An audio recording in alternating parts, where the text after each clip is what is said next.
Gilas takeover na si Alapag ngayon. Makaka-recruit pa ng mga Pinoy NBA players. Tara kwentuhan!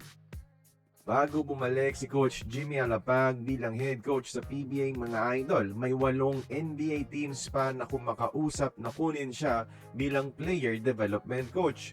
Pero isa pala sa mga dahilan bakit mas piniling umuwi ni Alapag ay ang Gilas Pilipinas mga idol. Galing na mismo kay Alapag na tinawagan siya ng SVP executive na si Miss Erica D at sabi niya, once the conversation started about Gilas and a possible opportunity to come home and be a head coach, it just felt like the right time to come home.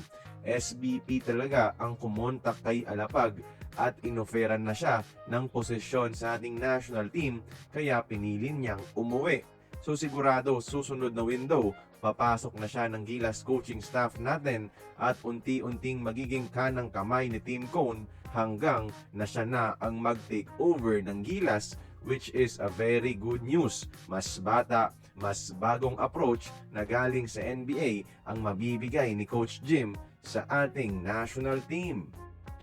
At isa pa sa posibleng at pinaka-best na dadalhin ni Alapag sa Gilas ay ang mga Phil-Am NBA players natin.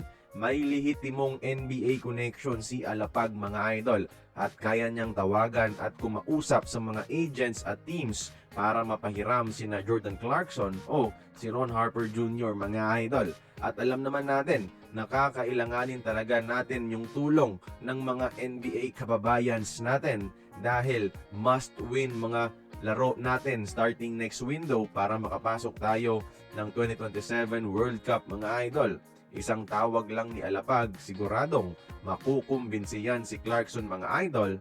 And even better, maaaring maging tulay pa si Coach Jim sa Harper Brothers, especially kay Ron Jr. at sa Gilas mga idol.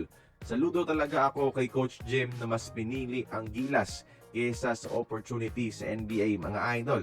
Kaya kayo, like this video if saludo din kayo kay Coach Jimmy Alapag. Join the conversation, magkomento lamang sa ibaba.